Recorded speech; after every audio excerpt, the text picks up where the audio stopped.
24 के चुनाव के 6 चरण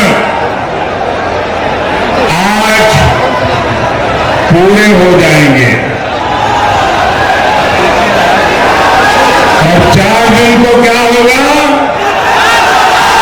4 दिन को क्या होगा?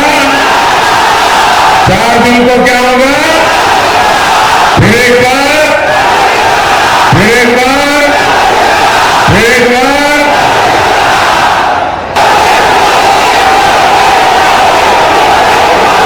मैं इस चुनाव में हिंदुस्तान के हर कोने में गया, सालों से राजनीति में काम किया, संगठन में काम किया और मैंने देखा है कि बिहार के लोगों में राजनीति का आकलन करने का जो सामर्थ्य है वो अद्भुत है। और बिहार के लोग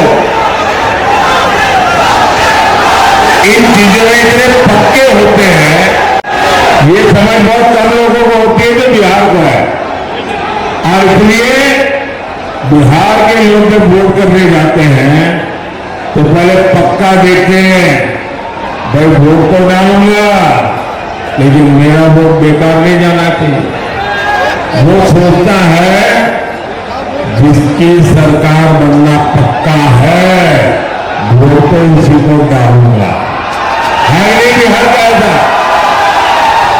बिहार निर्णायक होता है और इसलिए मुझे पक्का भरोसा है कि बिहार के लोग इस बार वोट डाल करके प्रधानमंत्री भी पक्का कर लेंगे। साथियों, बहुत ज्यादा हिलावट है। 4 जून की शाम होते होते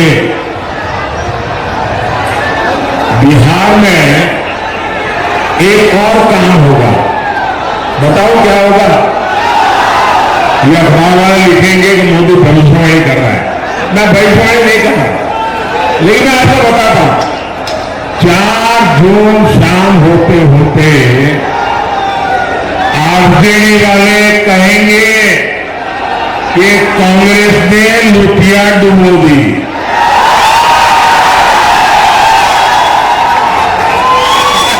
एक दूसरे के कपड़े फाड़ना शुरू करेंगे। 4 जून को दूसरा क्या होगा वो भी बता देते हैं। ये कांग्रेस का शाही परिवार क्या करेगा?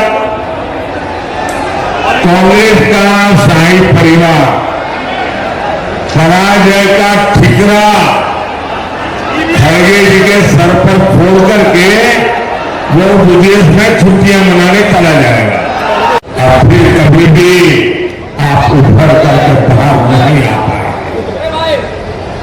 भाइयों बहनों, ये हमारा बिहार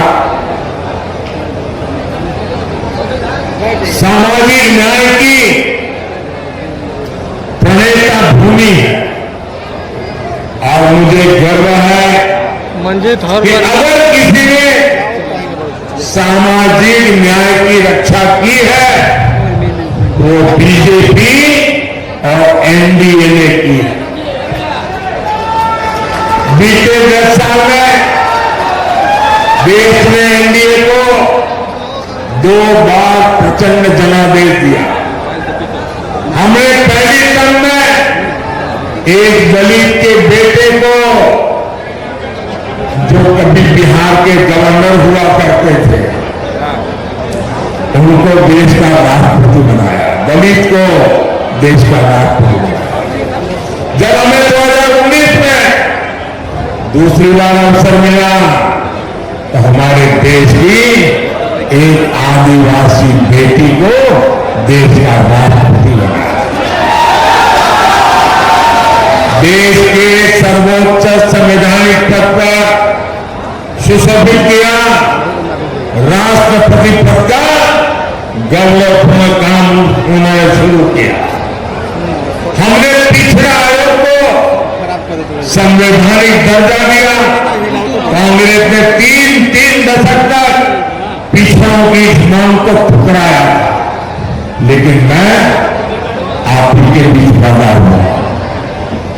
अपनी पिछड़ों को कैसी जिंदगी जीनी पड़ी है वो मैंने भोगी, और इसलिए मैंने आते ही आयोग बना दिया। पहले केंद्रीय विद्यालय, नवोदय विद्यालय और सैनिक स्कूलों में ओबीसी आरक्षण नहीं था। ये मोदी ने आकर के उसमें भी हमारे बच्चों के लिए उन्होंने आरक्षण पक्का किया।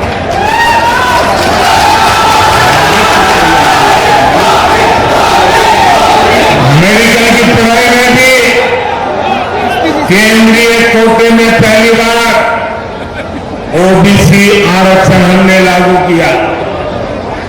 ये हमारा ट्रैक रिकॉर्ड है। साथियों, इसकी विपरीत आज इंडी गठबंधन वाले एससी, एसटी, ओबीसी, अति पिछड़े, उनका सबका आरक्षण छीन किए की एक बहुत बड़ी साजिश रच रहे हैं।